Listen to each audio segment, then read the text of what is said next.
¡Listo! Muy bien, entonces vamos a empezar. Primero con oración. Señor, queremos darte gracias porque estamos reunidos y queremos disfrutarte a ti, es lo primero que queremos, Señor. Queremos disfrutar también la reunión, tu presencia y lo que aprovechemos de la misma. Pedimos bendición para todos quienes nos acompañan a distancia o nos acompañarán en un momento viendo esto. Y te ruego que en todas las casas haya bendición. Particularmente ahora que estamos pasando esta situación de contingencia, bendice todas las casas y permite que salgamos bien de esto, como lo has hecho con tu pueblo, y ten misericordia de este país. Oramos en el nombre, Señor. Amén. Amén. Muy bien, hermanos, miren, vamos a retomar donde nos quedamos en Gálatas, pero voy a hacer una recapitulación porque obviamente hicimos un paréntesis para trabajar esto de los principios bautistas, de donde espero que ya estén mucho más cancheados la razón de ser denominacional, que amen más nuestra denominación, porque esto es de veras. En algún otro momento les daré algo de historia de las otras denominaciones, ¿no? Y todas son bellas porque pues todas al final van a fructificar en iglesias, pero la verdad, y no viéndome, ¿cómo se dice?, parcial, sino con un estudio asertivo de la historia de la religión y de las denominaciones, los bautistas tenemos una historia extraordinaria. Si pensamos en los bautistas como una expresión de iglesia local, hoy día en México estamos fritos. Pero si la vemos como lo que es esta hermosísima manera de pensar y que contribuye al cristianismo, los bautistas están súper encumbrados, ¿eh? Y a través de lo que estuvimos hablando de estos 7 principios, son maravillosos. Las demás denominaciones, en base a credos, en base a dogmas, tienen su fundamento, tienen su sustancia. Lo que nos hace distintivos es que fue al revés. Nunca tuvimos algo para creer, sino que fue nuestra práctica cristiana, nuestro discipulado, lo que nos originó contenido. Entonces eso es único en la historia. Por eso, insisto, somos afortunados no solo de la denominación, sino de conocer su origen, su contenido, sus principios y estar trabajando y viviendo en eso.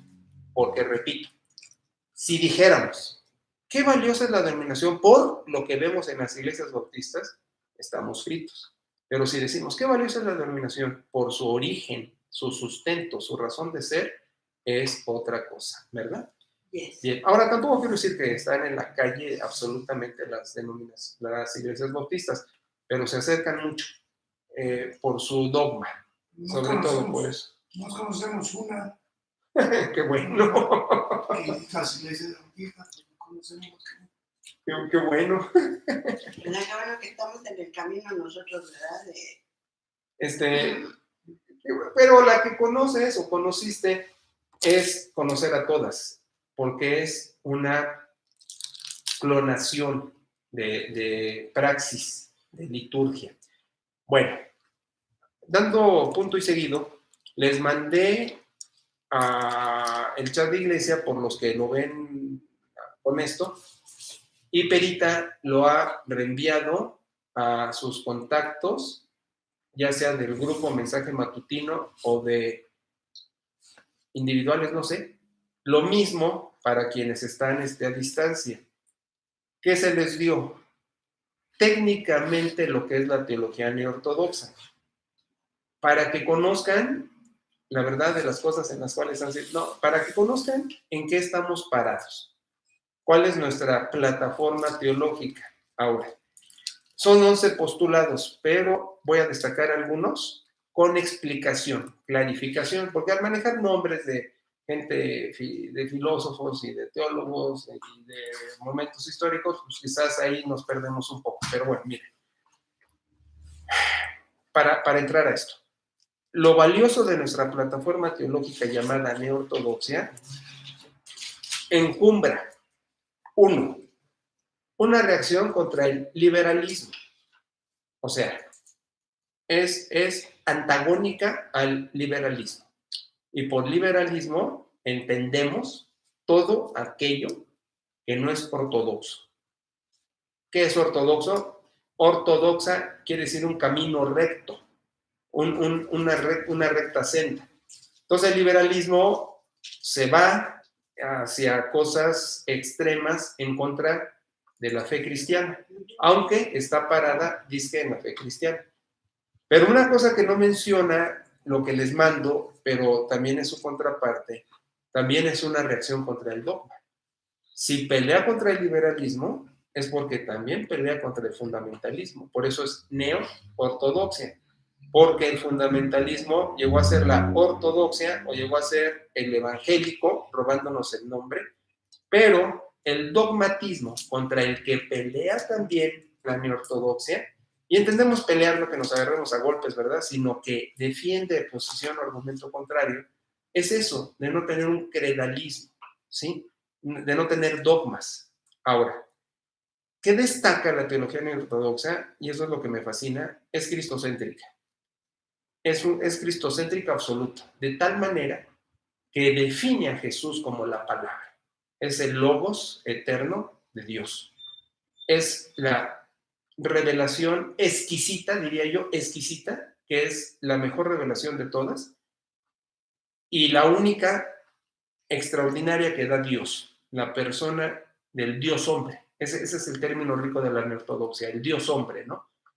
Ahora, con eso, entonces le da el lugar a la Biblia que debe tener, de testigo.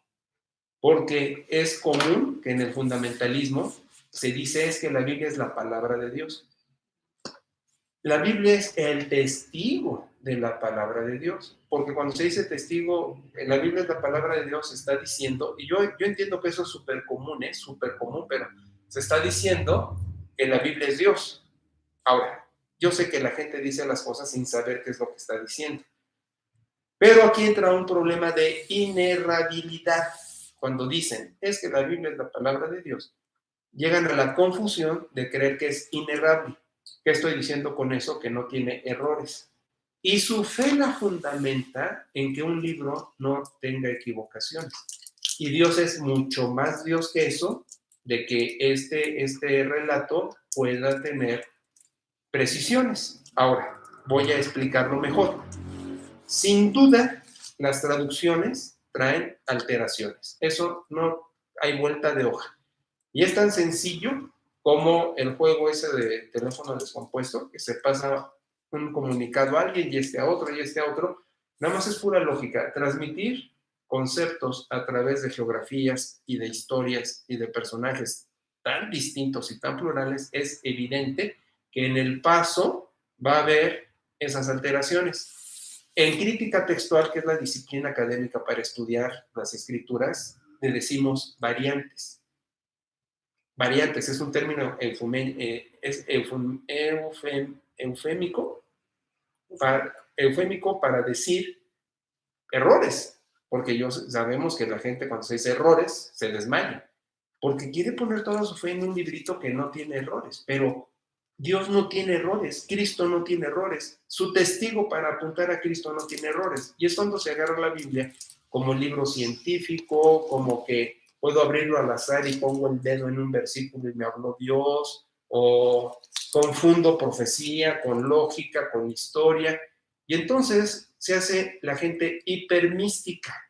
Hipermística es que es un espiritual que camina 1.5 metros arriba del piso porque siente que esto es mágico, y algunos hasta lo traen en el carro para no chocar, o la ponen bueno, algunos aquí me ha tocado, no es ser agresivo, pero la ponen en su casa abierta, así como la Guadalupana, como los católicos, ¿no? Que los va a cuidar. A lo mejor algunos no lo piensan así, pero dan la idea. Es al un tenerla así abierta y todo. Un adornito. ¿No? Ajá, bueno. Entonces, las escrituras, como bien se ha manejado aquí ya, se tienen que trabajar y se tienen que trabajar académicamente. Y académicamente es como el que va a una biblioteca y saber distinguir qué tomos, de qué disciplina, qué autor, para qué lo necesito, qué materia, y saberlo trabajar. La escritura se interpreta a sí misma, es verdad, pero tengo que saber cómo interpretar que no es lo mismo profecía que Nuevo Testamento y así. Tenemos personas que amamos que dicen, es que Dios me habló porque estaba yo leyendo Daniel y en el libro de Daniel me vino esta revelación y yo digo, charros, sí, la Biblia trae principios, trae verdades y estas verdades, nuestra tarea como intérpretes es descubrirlas y lo mejor de todo, aplicarlas, pero desintoxicándolas de la cultura, de prejuicios, de variantes. Los autores bíblicos pueden ser desacertados, desde luego. El Señor reveló, inspiró la verdad, el concepto, lo que ya saben por lo que hemos manejado de crítica textual, pero el desarrollo, cómo lo explica, defiende o aplica, pues lo va a manejar a su cultura y a su capacidad. Y más de las veces, siendo un autor primitivo, pues esto lo desarrolla primitivamente. Y eso es una cosa que uno tiene que entender. Entonces, cuando se quiere ver a la Biblia como Dios, entramos en serios problemas porque no es Dios la salvación y el discipulado. ¿Preguntas? Sí. Vienen. Cuando hablamos de Trinidad, hemos insistido Espérame. que no son personas. Pero no me gusta usar el término. Pero no, espérame. Cuando la gente habla de Trinidad o usa personas, sí, pues realmente aquí la única persona es Cristo como persona. Sí, claro. Entonces, cuando hablamos de Cristo, sí le podemos mencionar la persona de Jesucristo. Claro. Yo prefiero decir personaje, que es un término que apunta más a la actividad de la persona. Es todo un personaje, está diciendo, es que no solo es alguien, sino es alguien haciendo algo, ¿sí? Ahora, yo regreso a que no me gusta usar Trinidad, porque es no, conciliar. Me equivoqué, perdón. Y más, Estoy como con llave. Y tampoco me gusta usar personas, porque prosopon no quiere decir personas, quiere decir máscaras. Pero entiendo a mis generaciones pasaditas que dicen, ¿cómo vamos a poner máscaras? Y ponen personas, pero una y otra la riegan porque hacen un triteísmo. Yo prefiero donde la Biblia calla, callo. Donde la Biblia habla, trato de interpretar. Pero estás diciendo bien, Jesús es una persona humana, claro, es el Dios hombre. Pero este personaje fue todo Dios y todo hombre simultáneamente desde, y me voy a atrever a decirlo así, sin entrar a el planteamiento escolástico de cuándo tiene vida el feto o tiene espíritu, desde la concepción estaba esa célula mezclándose con la de María, el Dios hombre, ¿verdad? Y por eso decimos María es Theotokos. María fue la madre de Dios, no que es. María murió y está esperando resurrección.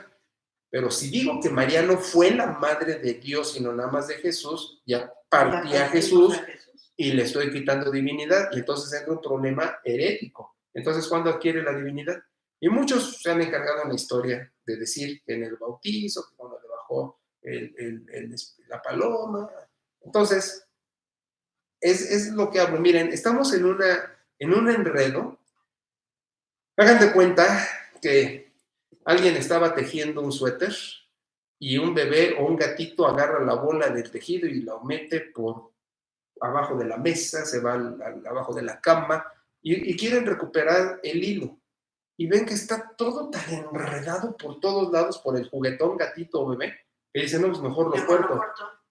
Entonces, lo que les estoy diciendo es, hablar de historia teológica hoy día es ese enredo que queriendo aclarar uno y queriendo componer otro, lo único que han venido haciendo es enredar mucho más.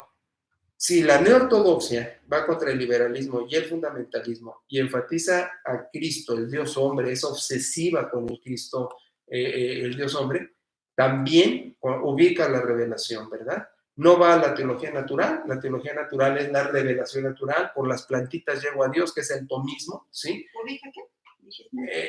No va por la teología natural, que es la revelación natural, que por las plantitas llego a Dios, como decía Tomás de Aquino, por sus conceptos cosmológico, teleológico y ontológico, cómo se llega a Dios. No, no, no.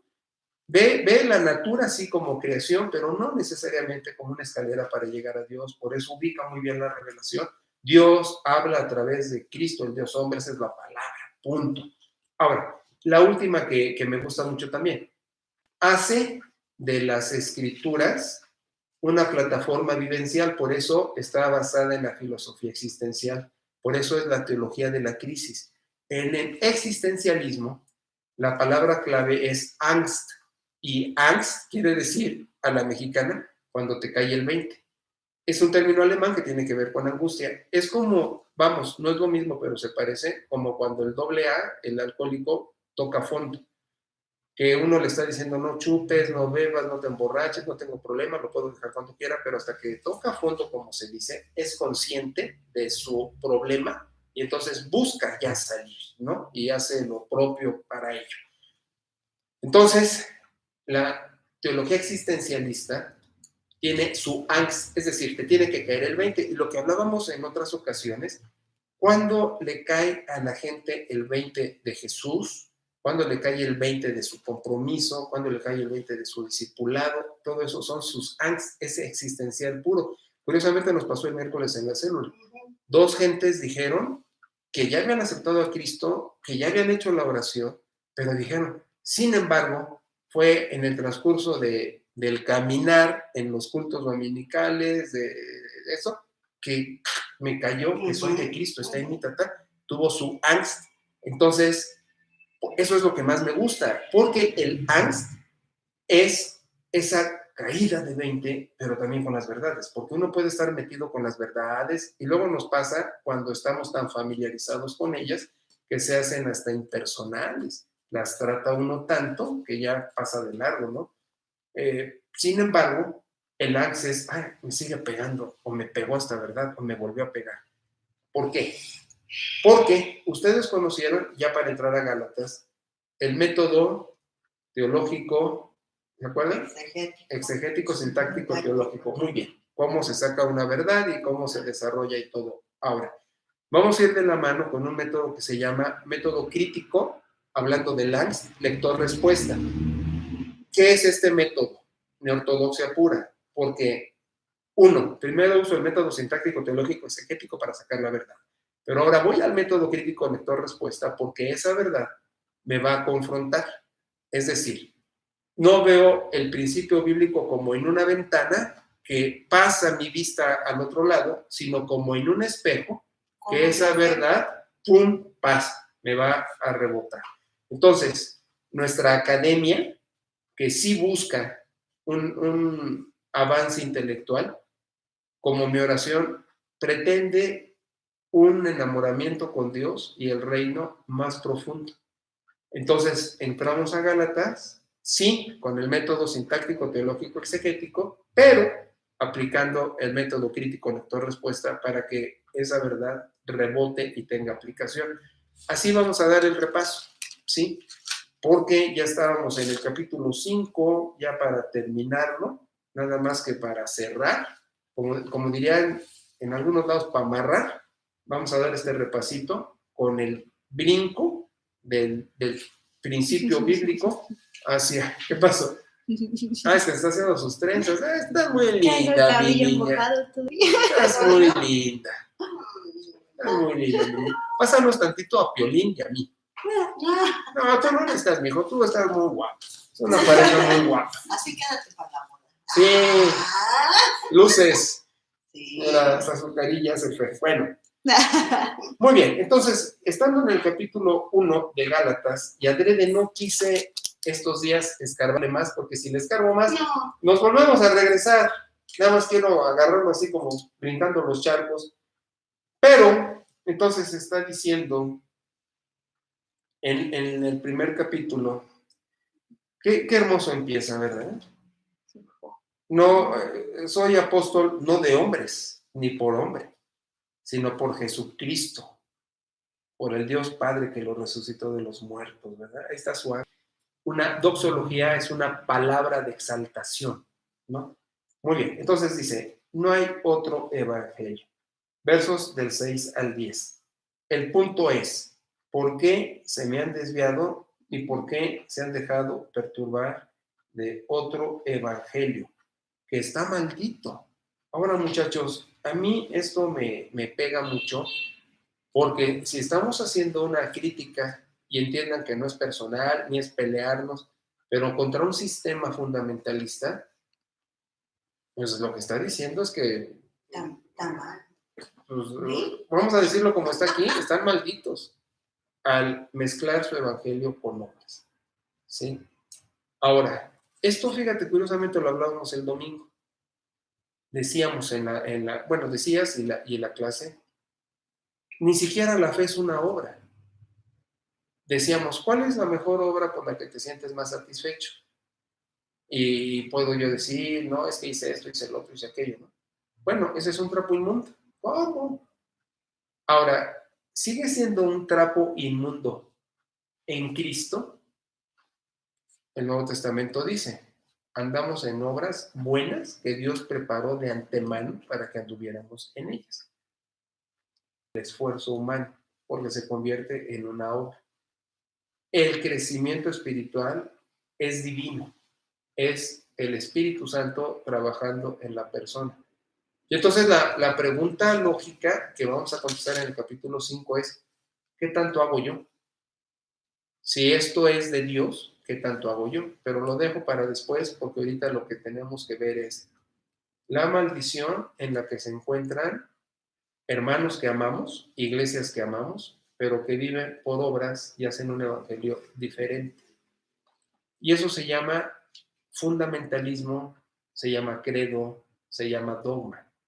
Se llama cualquier prerequisito añadido a la fe sola y a la gracia sola. ¿Sí? La neortodoxia, como leyeron o leeran, rescata los valores de las reformas europeas. Por eso Lutero y Calvino no pasan de largo, aunque tampoco son ídolos ni los tenemos para soportarnos en ellos. Pero ese es el enunciado principal de las reformas europeas.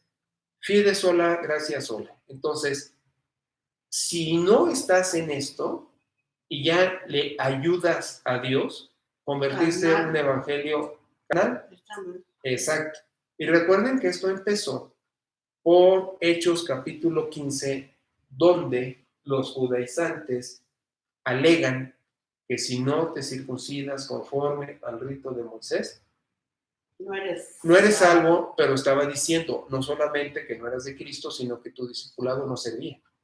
Quizás el pentecostalismo dice es que si no has lenguas no eres espiritual. Es que si no te has bautizado... Bueno, sí, si no hablas lenguas no eres cristiano. Ah, ¿le mandaste a tu hija lo de la neortodoxia? Este mensaje me tuvo. Ah, ok.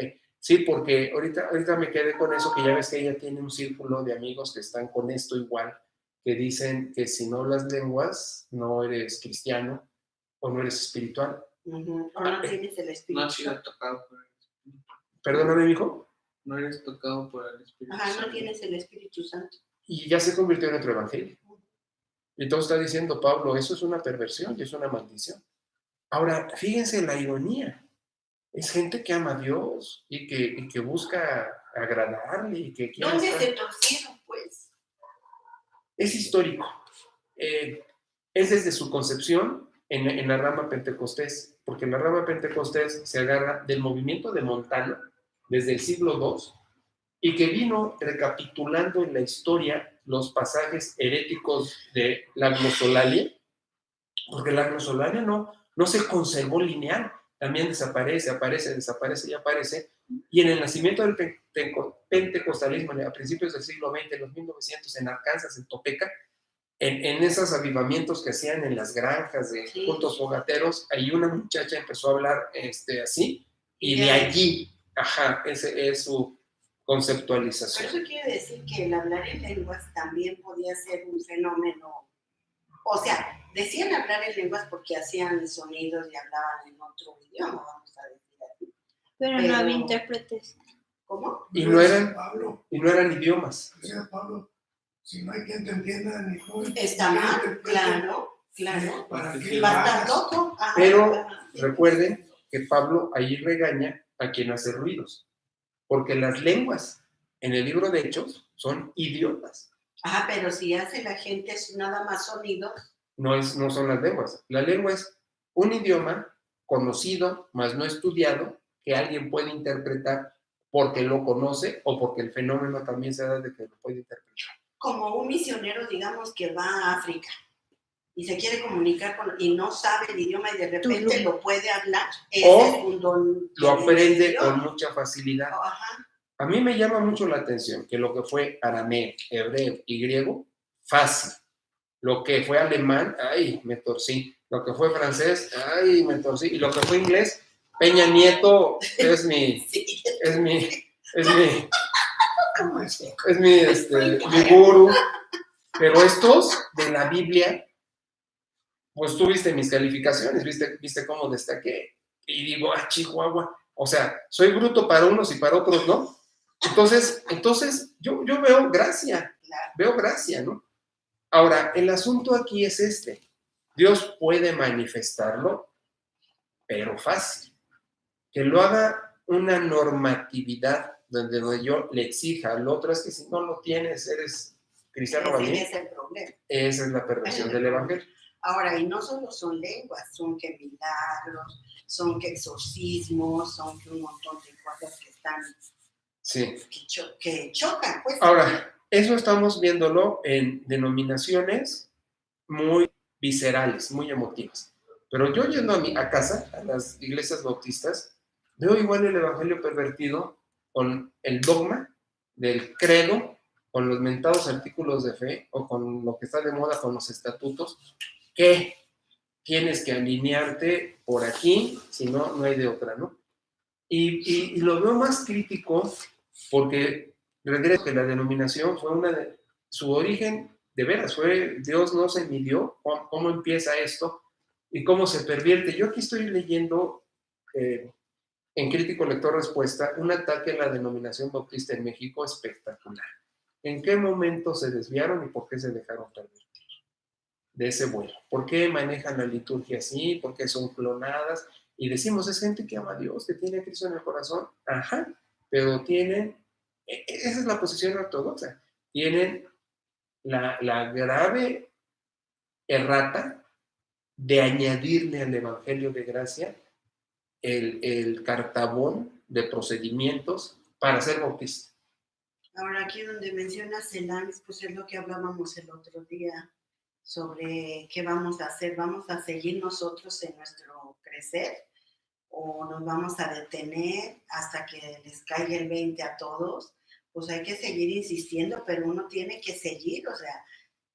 Pedro pregunta a Jesús de Juan, y es lo mismo, tú camínale. Y el otro, es lo que decíamos, oye, ¿y por qué no trasciende tanto, tan fuerte? Pues que desde el segundo siglo empezaron los problemas. Los discípulos de los discípulos ya tenían tergiversaciones y serias que llegan al escolasticismo y crean el catolicismo, que el agua salva, que las galletitas son el cuerpo. Todo eso desde el segundo siglo empezó. Los que siguieron a estos empezaron a meter las patas. Ahora, tenían presión histórica, tenían persecución y de ahí empiezan las desviaciones, pero se acrecientan. Ahora, esto movió el tapete, varios te contestaron, ay, sí, oye, sí, tenemos que, etcétera, etcétera. Pues es hora de que lo hagan. Y es que la cobardía del discípulo sí se da ante la desaparición de su maestro. Puedes tener los contenidos, pero te da miedo. ¿No? Nada de lo que hagas en el Señor es en vano. Igual, hay discípulos creciendo y echándole ganas, aunque lamentablemente no encajan en las congregaciones típicas. Esa es la cosa. Entonces, formen, hagan misión, formen, que es donde les da flojera, porque pues tampoco es enchilame a tragar, es invertir, rascarle y pegarle y tiempo, dinero y esfuerzo, energía, oración. Cabello. Pero a ti te queda muy bien, te ves muy guapo. Nunca te me complejes de nada. Además, dice que Jason Statham, creo que era por Jason Statham. No, Y no, Jason ese era yo. no era el que se... Un día, ¿sí sabes quién es? Pero él tiene cara del malo. Uno que sale en Más Rápido, Más Furioso, ese pelón acá, karate. Stackman, sí, pero Stackman. es George. Bueno, seguimos. Ah, no. Continúa el párrafo del capítulo 1 mencionando el testimonio de Pablo y curiosamente extiende lo que acabo de decir, ¿verdad? Que él en Cristo, ¿sí? No es más que los otros, pero tampoco menos. Y habla de su historia pues también Pablo traía persecución. Traía su estigma de que había sido perseguidor. Y obviamente era difícil que tuviera una aceptación al 100. Pero, ya había, pero no. Pero concluye el capítulo 1 y daba gloria a Dios por lo que había hecho en mi vida, ¿no? ¿Dónde estás? ¿Ya en el 2? Ya empiezo el capítulo 2, terminé el capítulo 1 con el testimonio. Ahora, aquí esto es la primera carta, después va madurando en sus contenidos también. Como Sí, claro. Romanos, ¿no? También crece, sí. Sí. De hecho, Gálatas es el embrión de Romanos. Todo lo que se quedó corto en Gálatas, en Romanos lo extiende mucho más, pero Romanos llega mucho después. Después de Gálatas viene Tesalónica y otras, y Romanos viene bastante después. Sí, tiene que crecer. Es lo mismo que estamos haciendo nosotros. Por eso, insisto, aún la escritura, que es inspirada, lleva el procedimiento humano. Por eso, el trabajo de intérprete también hay que ver la maceta del escritor, El que lo escribe. su momento, su ansia. Ahora, no nos vaya a pasar lo que le pasó ahí con Pedro, ¿verdad? Que dice en su carta, Pablo que escribe así medio sus cosas extrañas, pero que no entendían todos ni Pedro. Ahora, ¿tú crees que todos nos entienden? No, pues no. Y ya digo, nos entienden, porque ya están articulando también los principios y también desde su plataforma. No, es que no, solo los que están, no sé, pero es un proceso. Es como ejercicio. Es un proceso. Si estás en el ejercicio, tienes condición. Dejas de hacerlo, pierdes condición. Estamos en la condición de esto. Muy sencilla. Esto ya es... Pablo era un cerebro. Complicado. Sí, de otra forma sí. que no Pablo era un todos entienden. Bueno, Turo tiene mucha razón. Pablo es el autor del cristianismo. Dicho así a lo mexicano, Pablo inventa el cristianismo. Ahora, por eso no quiero decir que es una cosa improvisada y que no sirve. No. Pero él le da carácter. Pero me gustó lo que dijo Turo, los evangelios son una cosa sencilla. Igual lo vemos en las cartas de Pedro y las cartas de Juan, son más accesibles, digamos, que meterte a Romano. Yo quisiera verle también a los evangelios lo sencillo, ¿eh? Ahora entiendo lo que dice Turo, ¿no? Son biografías. No todos, ¿te acuerdas que había parábolas que Jesús tenía que decirles aparte qué significaba? Porque no era comprensible para todos. No, y en el mismo evangelio Jesús les dice, esto les decía para que no le entendieran. O sea, era adrede. El que tenía oídos para oír, caray. que oiga. Sí, por eso yo también digo, sí. Los evangelios son diferentes a Pablo, sin duda. Pero así que para mí también sean muy fáciles, pues no. De tal manera que, bien tú. Ok. Sí, pero. No. Es que ¿no? hablando de lo mismo, sí, por ejemplo, Jesús había mucha gente que lo oía, pero eran pocos los que lo seguían. Mira, te lo voy a poner así. Si Jesús hubiera sido hoy un misionero o un pastor, estaría clasificado como fracasado. Fue llamarada de petate un rato, con muchos, pero después se fueron, y luego hasta los que tenía muy cerca se le fueron. Recuerda que Jesús acabó solo en la cruz, ¿verdad? Entonces, como se mide el éxito hoy día, cuantitativamente, Jesús fue un fracasado. Pero, obviamente, eso es una verdad ficticia, ¿no? Es lo que sucede. Mira, hay muchos que han escrito de esto, ¿no? De las iglesias grandotas, de las iglesias chicas. Yo he entendido esto. Tu éxito es ser fiel. Y tu éxito es ser fiel a lo que Dios te pone, como te lo ponga. Entonces, si te toca bailar con Miss Mundo, te toca bailar con la más fea, te toca fácil, te toca difícil, te toca muy grande, te toca muy chico, como te toca, pero si tú eres fiel y estás haciendo lo que Dios quiere, es tu éxito. Porque al final, unos y otros reciben lo que requieren. Y Dios te pone donde eres útil y donde colaboras mejor. Y ese es un fenómeno curioso, porque al final también iglesias grandototas requieren grupos pequeños, porque despersonalizadas por la multitud, no tienen la coinonía y recurren al final a un grupo pequeño, llámenlo matrimonios, jóvenes, señoritas, como se llame, o clase de discipulado X o Y, recurren a un grupo pequeño, 20, 30 personas, que al final esa es su iglesia, aunque en el auditorio están rodeados de miles de gentes. Pero la ironía es esa, ¿no? Al fin requieren su núcleo. Y entonces volvemos al punto. ¿Fracasan las grandotas? No, yo creo que no. ¿Fracasan las pequeñas? Tampoco creo que no. Fracasa el que deja de ser fiel a la voluntad de Dios en el ministerio asignado. Por eso Jesús tuvo todo el éxito del mundo, aunque a la vista del mundo fue un fracasado, ¿no? Igual Pablo. Por supuesto. De hecho, Pablo, ya lo hemos hablado, y en Corintios cuando entremos lo vamos a ver a detalle, era ninguneado, y en la segunda carta a los Corintios del capítulo 11, sobre todo, para entrar al 12, cuando habla del aguijón en la carne, que medio mundo dice que no veía, que estaba enfermito y todo, pero él lo está describiendo con una pasión y con un dolor en el contexto antecedente. Pélenme, no me traten como a loco, les hablen loco, consideren mi locura. ¿Qué era su aguijón? Pues que medio mundo decía, oh, ya llegó este loco. No le hagan caso al loco. Entonces, como al loco les hablo, tiene que decir. ¿Qué aguijón en la carne era? Dios no me pela. Y Dios le dice, no le hace, tú sigue haciendo lo que tienes que hacer. Y ahora, ¿cómo es pelado, verdad? O sea, no fue pelado. Bueno, hemos hablado mucho de pelado, pero no fue tomado en cuenta en su tiempo.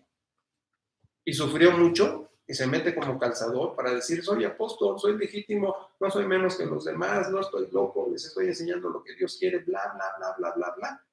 Sin crédito. Mas ahora sí. Nada más que pues él ya no lo vio, como dice Hebreos 11. Más que en la gloria, pues va a recibir sus aplausos, ¿verdad? Pero pues aquí recibió mucha rechifla. Ahí está la ironía y la relatividad del éxito, ¿verdad? Y Pablo fue 100% exitoso. Bien. Entonces, en el segundo trozo del capítulo 2, viene esta anécdota de cuando reprende a Pedro por la caracterización que hacía de esconderse Pedro con los fundamentalistas y no andar con los neortodoxos, con los progresistas, cuando veía a los fundamentalistas. Y le reprende. Ahora, Pablo, hablo desde el catolicismo, que la neortodoxia también pone en su lugar. En el catolicismo, Pablo no es encumbrado. El encumbrado es Pedro, por el primer papa, y bla, bla, bla, bla, bla, ¿no? Que tiene las llaves así y eso. Bueno, pero Pablo no es tomado en cuenta, es curioso, ¿no? Ahora, el asunto es este. Pedro no tiene los tamaños de Pablo. No me refiero a valor, me refiero a contenido. Pero Pablo se atreve a... Me voy a explicar. Pablo se pone a las patadas con el grande por defender su verdad. Y yo creo que es lo que estamos haciendo cuando contra la convención nacional, contra la convención regional, contra el grupo de iglesias fundamentalistas, bíblicas, nos ponemos a las patadas contra toda la inercia popular. Les repito, Pedro es el aplaudido en el catolicismo, Pablo no. Y así se atreve, aunque él no sabía eso, pero se atreve porque era grande. Pedro en el tiempo de Pablo se atreve. Y yo lo que digo es, nosotros somos una voz que clama, en el desierto preparen camino al Señor. ahora que vas a ir a Mina, primero Dios, que no se obstaculice por esto de los virus y eso, pero te dijeron, háblanos de la seguridad de la salvación, y vas a una iglesia, tú la ministraste hace años, hiperfundamentalista, que Dios te bendiga, ¿no?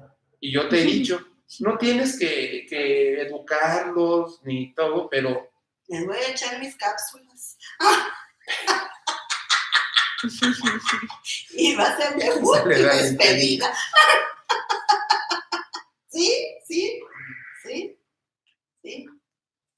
cuando en seminarios se echa un liderazgo y todo, o sea, Sí, así me ha pasado. No me vuelven. Ah, qué caray. Así es, fíjate. En cambio, mi hermana. espera, qué Pero a risas. todos modos les voy a echar mis cápsulas. Mira, Pajito, cómo se ríe Turo, pues, para que veas que no, nomás está corrigiendo. Ay, para que oren por mí, en serio. Bueno, hay que pegarle al Goliat en amor. Aunque Pablo no es muy amoroso. Aquí está el argumento, precisamente, en el 16, Ujú, ¿verdad? sí, lo vuelve se lo restriega en la cara a él y a tantos, ¿no? El hombre es justificado por la fe y no por las obras de la ley.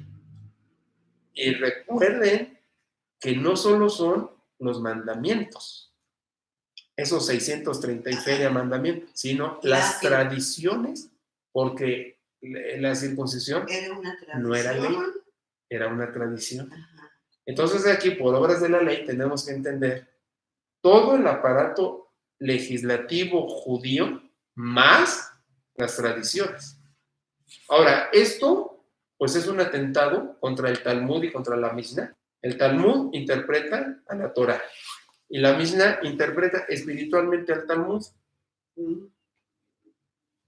Bueno, y nosotros decimos, iglesias bautistas y otras amadas y bíblicas y cristológicas, si quieren incluso, abusados por todo el artificio que ponen paralelo al Evangelio. Miren, déjenme poner esta anécdota. Ya hemos hablado de tu pastor Treviño, Alejandro Treviño. el fumador, ¿verdad? Un tipo formado en Gringolandia, pastor de la primera, Qué lindo, sí. pastorazo, pero fumador empedernido. A mí todavía me sigue así como que, ¿cómo era que pasaba eso? Que esa iglesia hiperfundamentalista Sí, pues. no hubiera linchado a su pastor porque entraban a su oficina y estaba impregnada de humo. Ahora, y sus sacos, ya ven cómo apesta el cigarro, ¿no? Ahora, ¿qué? Es que me decía que Andrés lo abrazaba para oler a vestidos. El humo, Ah, ok, pues, ok. sí. Bueno, tu mami. Era mi mami. Ajá. Carlos Spurgeon, el pastor También. típico inglés del siglo XIX, en el Tabernáculo de Londres, con 5,000 miembros, que a su muerte esa iglesia se acabó. Fíjense, cuando gira en base a un personaje, ¿no? Dejó de funcionar el Tabernáculo de Londres, se vino, bueno, pero bueno, él fumaba puro y hacía sus sermones fumando su puro. Ahora, escúchenme bien, yo no voy a recomendar que la gente fume. Da efisema, da problemas de respiración, el cáncer, y aparte huele mal y se pone amarillo y gasta dinero, o sea, me parece una tontería. Pero digo, ¿qué problema es clasificar eso como pecado nomás? Y no, por ejemplo, los refrescos, el azúcar que traen, la diabetes que provocan, el desvelo, el aficionado al chisme, o sea, hay un montón de cositas alrededor también que pueden ser hasta más pecado que esto. Ahora, se citan textos fundamentalistamente hablando, a diestra y siniestra, como tu cuerpo es templo del Espíritu Santo. Y son fuera de contexto. Es cierto, nuestro cuerpo, pero en plural, es templo del Espíritu Santo. Y cuando lo usa Pablo esos pasajes, que son 2 veces, se refiere una a el pecado de fornicación, que había que uno se acostaba con su madrastra y regaña, y el otro episodio lo maneja Pablo para decir, no estoy muy seguro, ahorita se me fue el avión, pero creo en base a la operatividad de la iglesia, ¿no? Son el naos, mejor que templo, el lugar santísimo, pero siempre en plural, es decir, el conjunto de creyentes donde mora el Espíritu Santo. Ahora, eso lo que quiere decir es que como iglesia tenemos el tesoro entre nosotros de la presencia de Dios, que individualmente nuestro testimonio debe ser acorde, pero por ejemplo yo no hago problema con el cigarro. Tenemos un joven que está llegando a la congregación, ya aceptó a Jesús, está para bautizarse, he de hablar con él un poco más acerca de esto, que sale del servicio y se echa un cigarrito porque fuma. Yo no se le echo de jamón, hablaré con él, por supuesto, y le haré ver mi punto de vista, pero no como acto pecaminoso, sino como un hábito saludable. Esa es la diferencia conmigo. Ahora, lo que no sucede en nuestras famosas iglesias bautistas es lo que estoy diciendo, porque ahí lo van a tasar de pecado y lo van a señalar como un pecador, mas yo no, porque yo digo, es que a lo mejor él no está pecando, y está pecando más el que está chismeando o el que está haciendo una cosa inmoral o contra un principio escritural. Porque igual el sedentarismo es no atender tu cuerpo, ¿sí? O no lavarte los dientes bien, es lastimar tus dientes. Y todos los etcéteras que hay, ¿no? Sí. Entonces, si me pude explicar, lo que estoy diciendo aquí es, ¿qué pasó? Ustedes luego hacen cosas que no sé y por eso me quedo nervioso. Se pierde. Sí. Bueno, ¿y por qué salió esto del cigarro? Por la cuestión de que en las iglesias hay dogmas también y encajonan a la gente en pecados que no son. Quizás, si tienen, me acuerdo bien, fíjense, pero quizás va por ahí, ¿no? Bueno, quizás que ponemos ya como pecados hábitos que no necesariamente per se son pecado, ¿verdad? Porque pueden estar comparados con otros hábitos aceptados culturalmente. El baile también. Bueno, el baile. Pero a ti te gusta mucho el baile. Sí, en una iglesia bautista típica. Bueno, ¿por qué no hablas de todo? Pobre de ti, si te vieran echar las cumbias que te echan. Bueno, ¿por qué señalas a Arturo así tan dogmáticamente? Y ya está haciendo calentamientos para su boda. Sí, pero... Nomás se ríe picada. Ay, tú le haces bullying a muchos. Yo sí. Sí. ¿Yo sí? Sí. No se cree. Sí, también el baile. El baile ya lo agarra como una actividad pecaminosa de naturaleza. Ahora, pues sí, hay bailes muy eróticos, muy sensuales, que de eso vas a otra cosa y a otra, también es cierto. Pero también lo otro existe. Puedes bailar perfectamente con tu pareja y no pasa nada. O sea, de hecho, pues, las parejas hacen cosas más allá que el baile, ¿no? Pero socialmente, ¿no? Es, bueno, y la bebida, lo mismo, ¿no? No se maneja temperancia, se maneja abstinencia, porque ya per se una copa es pecado. Cuando la Escritura dice la embriaguez. Ahora, si tú no sabes beber, no tomes. Si bebes una copa y de esa te lleva a otra, ya no bebas. Debe ser abstemio. Pero son principios que uno va acomodando, pero culturalmente hablando ya están clasificados como pecado. Entonces, bueno, todo eso alrededor de las tradiciones de la ley, ¿no? Sí, porque la circuncisión era tradición. Fue por eso, sí. Gracias. Ahora, en el capítulo 3, vuelve con esto y dice sobre la obstinación de que quieran estar en eso. Dice, yo ya les presenté esta verdad, cómo deben de vivir, etcétera, etcétera. Cómo empezaron su vida espiritual, así tienen que continuarla. empezamos por fe. No llegamos ante Dios diciendo, mira, ya me porté bien para que me aceptes, sino llego todo así. Aquí estoy, Señor, y el Señor te toma. Dice, así como empiezas, tienes que continuar. Y uno tiene que entenderlo bien, porque no quiere decir que entonces vivo como se me pega la gana, pero dejo al Espíritu trabajar en mi vida y no me echo porras de mis logros, de mis obras, de lo que estoy haciendo, porque fíjense que sin querer queriendo sí existe jactancia en el creyente de su moral. Y yo no digo que no se le agradezca a Dios, pero sí digo que no son las obras, porque sigue siendo la gracia, Claro. ¿verdad? Sí. Y bueno, y luego se mete con Abraham, y es el episodio rico de que le cree a Dios, aunque en Romanos lo maneja mejor, dice en Romanos que le cree a Dios, Que y le fue- podía resucitar a y le fue Isaac. contado por justicia. Bueno, aquí también lo dice muy claro, dice en el verso 6, pero aquí entramos a esta cosa interesantísima de que ¿qué fue lo que le creyó Abraham a Dios? No le creyó Cristo es tu Salvador, porque no tenía ni siquiera idea de esa revelación. Solo le creyó que entregara al Hijo y que de él iba a recibir una herencia, una descendencia, mejor que decir, una descendencia Innumerable. innumerable, ¿no? Fue eso lo que hizo. De hecho, es un tipo de Cristo. En teología decimos tipo o antitipo a modelos que prefiguraban a Jesús ¿También David? en algunas ocasiones. ¿Qué pasa?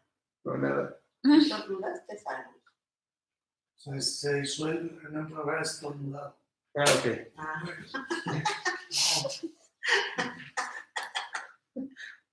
Esto es chido que nos riamos porque si no. Vamos a terminar esta idea para terminar nuestra obra. Le creyó. Ser un tipo es una imagen prefigurada de Jesús en la entrega del Hijo, que no vacila por entregar al Hijo, ¿no? Por eso es un tipo, es un modelo prefigurado de Jesús. Y el hecho que nos explica Hebreos, porque aquí no se explicó, en Génesis no se entiende, pero hasta Hebreos se entiende que Abraham pensó, me lo va a resucitar. Ajá. Porque, ¿Quién sabe cómo? Pero... Ajá, él me lo va a regresar a la vida. Porque su Oh, lógica, ¿quién sabe? Porque su lógica era, ya me prometió una enorme descendencia, y esta tiene que venir a través de y me está pidiendo que lo mate. Ah, lo mato y lo revive porque me va a venir la descendencia. Ese es el tamaño de la fe, hasta de veras que sentía así como electricidad, de apostar su vida y la de su hijo a Dios. Como hoy día nosotros apostamos nuestra vida a la del hijo entregado. Yo igual pongo mi vida a que soy salvo independientemente de mí. En la célula del jueves surgió esta inquietud. Un hombre muy simpático, Carlos, sí, y que está trabajando muy bien su discipulado, le está echando todas las ganas del mundo, me preguntó, pero volteó a verme, ¿Judas es salvo? Ajá. Y entonces mi respuesta fue, no sé, pero no me sorprendería verlo en el cielo. Y empieza la polémica, pero es que se suicidó y es pecado. ¿Y qué? Y Nahum contestó muy bien. Le contesta a su papá, si tú eres salvo y ahorita me regañas y te enojas y me pegas y sales y te atropella un camión, y se quedó así como esperándolo, y ya lo bromeamos, no seas así. Dice, de todas maneras te vas al cielo, porque aunque te fuiste en pecado, no perdiste tu salvación. Es un buen ejemplo. Ahora, no quiero decir con eso que vivimos como se nos antoje o que vamos a pecar y nos morimos, hagamos males para que nos vengan bienes, como se decía el domingo. El hecho es somos salvos. Y la idea es llegar lo mejor en nuestro discipulado para la premiación. Pero eso es independiente a que no la haga y que Dios me tome. ¿Sí? Entonces, lo que estamos insistiendo aquí es esto. Bueno, Judas, pues, y contestó muy bien Lupe, ¿no? Bueno, vamos a esperarnos, claro. Ya en la resurrección vemos y ya sabremos. Pero no me sorprendería, porque el tipo avienta las monedas, que puede ser remordimientos, y luego se ahorca, y supongo que fue cómo entregué al Hijo de Dios. Y ya nada más por ese hecho, cómo entregué al Hijo de Dios, está creyendo en el Hijo de Dios, y ya por eso va a estar ahí con su cuerdita, pero ahí va a estar, si es el caso. Pero eso solo lo sabe el Espíritu Santo. Ahora, yo vuelvo a preguntar, ¿y por qué salió eso? Porque estamos hablando de Abraham. Por Abraham. Y el tamaño, es que les digo, es que igual yo puse toda mi vida colgada del clavo doctrinal de la fe, que no es qué tan grande es, ni qué tan bueno soy, sino la he puesto en el Hijo entregado de Dios, y he apostado al 100 que de mi dedo más largo bueno, ya no tengo cabello, pero al chipote o el barro más grande de mi cráneo, soy de Dios. Como cualquiera que apueste a eso, como Abraham apostó, pues es que Dios va a hacer algo. Sin saber en Cristo, pero sabía que Dios hacía algo, ¿no? Igual lo hacemos nosotros. Por eso la expectativa de la muerte, muchachos, lo preguntabas el domingo, quizás a algunos les da miedo, ¿cómo voy a morir? Va a doler y todo. Miren, no es jugar al valiente, y yo sé que primero cae un hablador, pero yo espero mi muerte con gusto. Claro que me gustaría dormido y, ¿no? Ya. Pero si fuera de otra manera, la espero con gusto. No estoy atemorizado a un diagnóstico o a un accidente. Yo la espero con gusto, porque entiendo perfectamente esto, la apuesta a lo que hizo Dios, que cerrando los ojos Vamos a estar. a esta cosa, y podrán pasar 1000 años más yo dormido, pero en el absolutismo de Dios despierto en gloria y glorificado, y viendo a los que amo y a Dios y a Jesús y todo, no, pasó mecha, o sea, es como que me dicen, tienes un viaje todo pagado al río de Vallarta, ahí cuando me llevan, ¿no? Algo así, ¿no? Que tampoco estoy como las sectas estas de Guapo y otras, hay que matarnos, no, hay que vivir al 100, pero como ya lo dijo Pablo, ¿no? Claro. El vivir es Cristo y el morir es ganancia, ¿verdad? Y lo dejamos aquí en este repasito, que ya en la siguiente clase ya entramos al 5 para ver esto de la praxis en mi discipulado, mi moralidad, ¿no? Que no me gusta decirle tanto moral, porque se puede confundir, aunque lo es, pero es que ya saben, la moral es la ropa puesta encima del redimido. Yo prefiero llamarle discipulado, ¿no? Es el término bíblico, aculteo, es el seguimiento, es el discipulado, más que obras, más que moral, más que pórtate bien, discipulado. O sea, que Dios te vaya puliendo, como la piedrita en bruto que es uno, y vaya haciendo el diamantito o la figura de barrito, lo que hacen ustedes ahorita, que hacen arte, así el discipulado es Dios haciendo arte en nosotros, ¿no? De hecho, así dice, lo que tienen, somos hechura de Dios para andar en buenas obras, y somos poema, dice en griego, o sea que Dios estaba inspirado y ya está haciendo de nuestras vidas un acróstico hermoso para Él, ¿no? Y eso es lo que Él hace. Por eso no me gusta llamarle moral, comportamiento, sino discipulado, mi seguimiento con Él. ¿Sale? Bueno, aquí quedamos. Gracias. A ustedes. Muchas gracias, Dios, por tu fragancia que disfrutamos y que nos concedes disfrutarnos. Permite que con tus verdades caminemos muy cerca de ti, honrándote. Bendice a todos a quienes nos acompañan a distancia, y insistimos con tu favor que este virus regado ya también en nuestro país, en todo el mundo, pase pronto, y toda la gente afectada, Salvador, la libre, y sobre todo para tu pueblo pedimos bendición e inmunidad, o en el caso que no fuera una cuestión grave, te lo ruego.